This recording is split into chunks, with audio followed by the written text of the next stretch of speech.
let's go watch it in 2D. No, let's go watch it in 3D. But if we watch it in 3D, then is it worth the cost?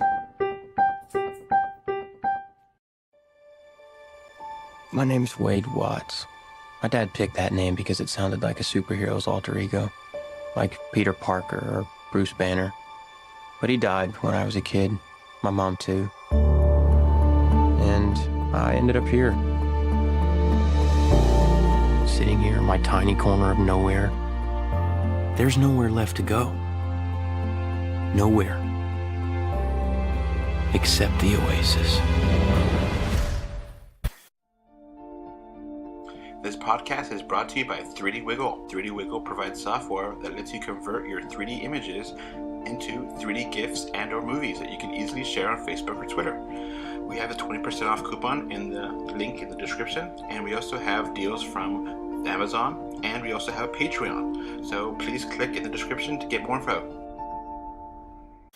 Hello. This is Adolf Vega from 3D or 2D.com, and today I'm reviewing Ready Player One. As always, I'll talk about the 3D element first. Sadly, the 3D visuals within this movie are wildly inconsistent and are just all over the place. The movie is split between scenes in the real world, or live action, and scenes in the virtual world, which are digitally animated. The scenes filmed in the real world look awful. It's like 2.1D, barely tell any difference. It's hardly noticeable in the real world. Now, on the flip side, scenes in the virtual world have very enjoyable, nice 3D. The movie frequently cuts and jumps from real world to virtual world, so it can be really jarring to see. I was never wowed by the 3D visuals within this movie. That being said, I did like the 3D when it was on. It's one of those things where you could just take off your 3D glasses when it's in the real world and put it back on when it's in the virtual world, because it's just on and off, basically. There's one scene where I really enjoy the 3D, and that 3D scene is this big epic race scene, and the 3D really enhances the sense of place and distance and speed, and just makes a great scene into more epic scene, and it just helps the visuals and makes the viewer feel like they're in the scene, and it's really immersive and enjoyable. I kind of have to just wonder if the 3D usage was intentional, because I feel like this movie is really trying to focus on the idea that the virtual world is better than the real world, and I kind of think that maybe it was, actually done on purpose to have the 3D during the real world scenes look so bad, and then when you're actually in the virtual scenes, it looks really nice. I think it's completely the intent of the moviegoers to make it like this. And it's an interesting idea to have basically a 3D and 2D movie, and it just jumps back and forth. But the execution of it is just annoying, and it's just frustrating to see. Look, how do I even judge this? Because, it's nice, the 3D when you're in there, but it's not amazing or anything. It's really hard to, put a finger on exactly where I could say, because the movie is basically two movies, the virtual and the real world, and the real world looks awful, and the virtual world looks pretty nice. So it wasn't amazing in the virtual world, but it was nice. And overall, because of this back and forth that's constant, I think the movie's maybe 50-50 or 60-40. I'm not sure if it's more in the real world or more in the virtual. I think it's more in the virtual, but it's right on that edge of jumping back and forth of, half the movie looking awful and half the movie looking really good. So I'm going to just barely recommend it. Just slightly, and say I like it. I'm going to recommend it. It's a solid, good 3D. This podcast is brought to you by 3D Wiggle. 3D Wiggle provides software that lets you convert your 3D images into 3D GIFs and or movies that you can easily share on Facebook or Twitter. We have a 20% off coupon in the link in the description, and we also have deals from Amazon, and we also have a Patreon. So please click in the description to get more info. Now onto the movie itself. So Ready Player One takes the ideas presented in the 2011 novel by Ernest Cline and builds a movie around it. I have not read that book, so I have no idea what's going to happen in this movie before I saw it, and you don't have to either. The movie is based on that original book, but it's really inspired by its own ideas, and it really has new things, and it really takes the ball and goes with it. And if you never read the book, you're fine. You don't have to know anything because it's self-contained, and I appreciate it. So the movie takes place in the year of 2045, which is the future for us right now. I'm recording this in 2018, and in 2045, virtual realities become mainstream, part of popular culture, just like video games are today. Unfortunately, 2045 is not a great time to live in, kind of like 2018, but to a much higher degree. The dystopian future world of 2045 is polluted, poverty-stricken, and overall just depressing. The vast majority of the people are driven to escape from the miserable world into the virtual world of the Oasis.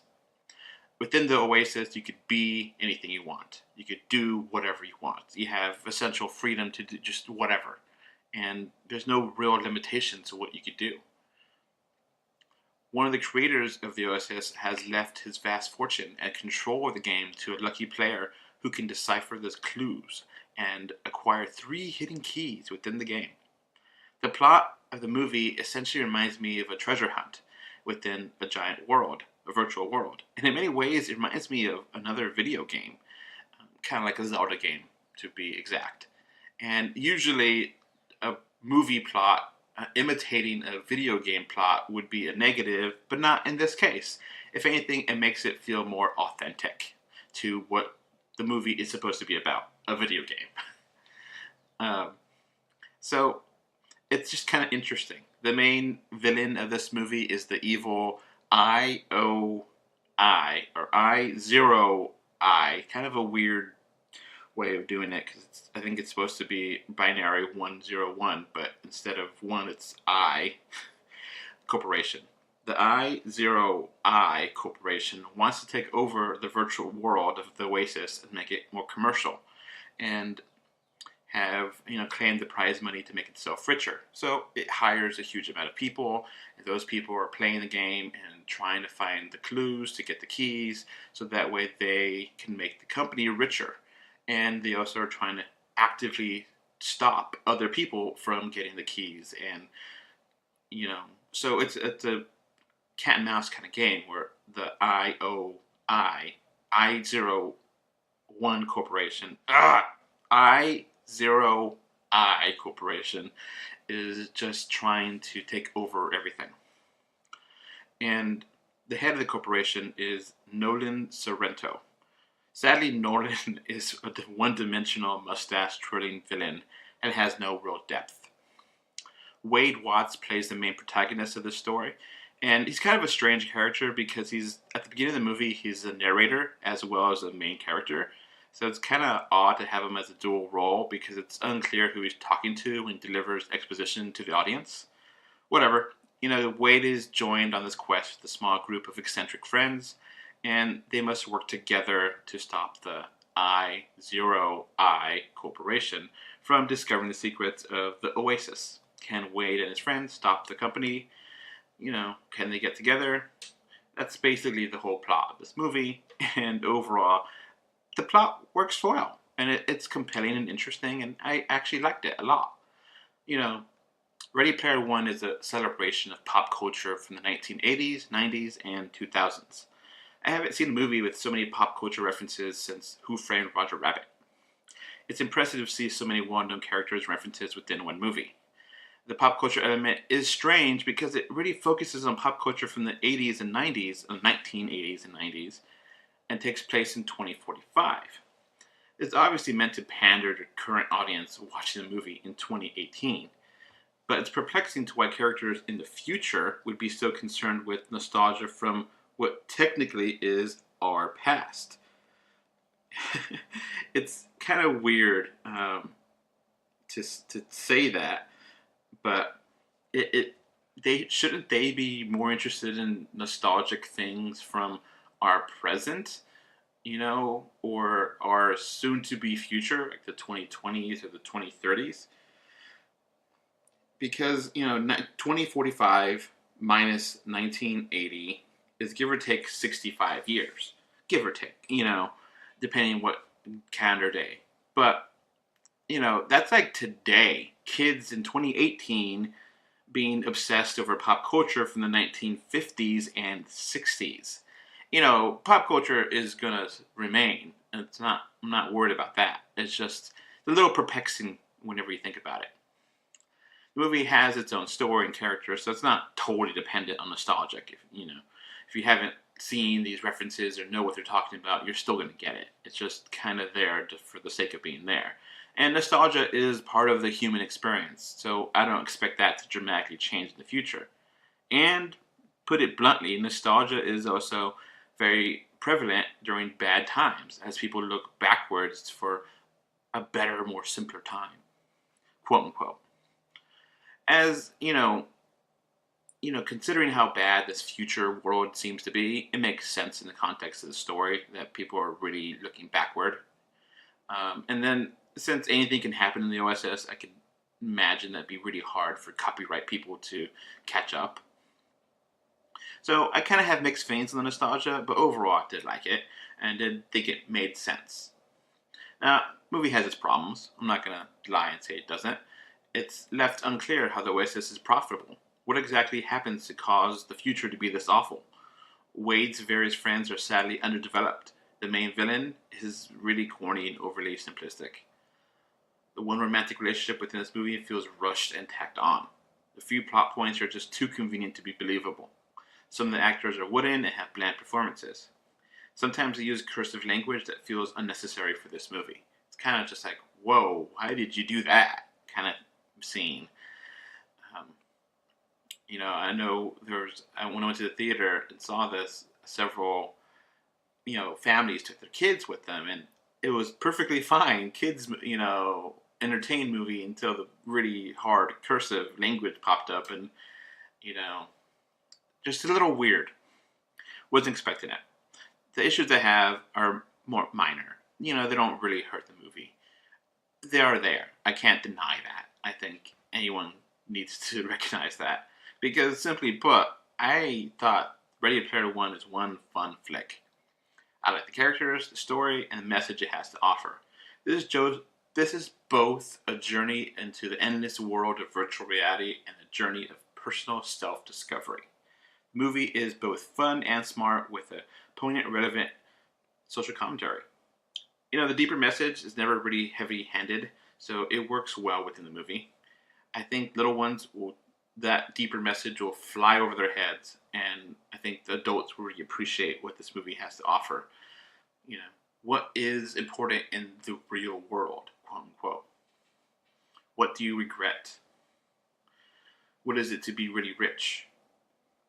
Questions like that are kind of scratched, but not fully gone into. But it does have that in there, so you could chew on.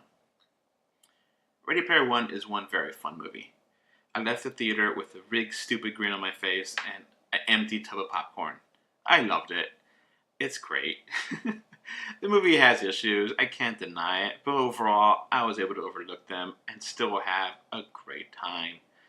Steven Spielberg is one of my favorite directors, and it's so comforting and nice that he could still deliver a fun blockbuster even after all these years. So, at the end of the day, what do I give Ready Player One? I'm going to give it a solid 8 out of 10. This podcast is brought to you by 3D Wiggle. 3D Wiggle provides software that lets you convert your 3D images into 3D GIFs and or movies that you can easily share on Facebook or Twitter. We have a 20% off coupon in the link in the description, and we also have deals from Amazon, and we also have a Patreon. So please click in the description to get more info. So that's it for me. All right, so that's going to be it for this podcast. We now have a Patreon, and the link is in the description. Thanks for watching. And we are on Facebook, Twitter, Instagram, a little bit everywhere. Just look for us, 3D or 2D. And of course, review us on iTunes. And if you want to write us a letter, our email address is email3dortwo d@gmail.com. So that's going to be it. Thanks for listening. Bye. Bye. Bye, everyone.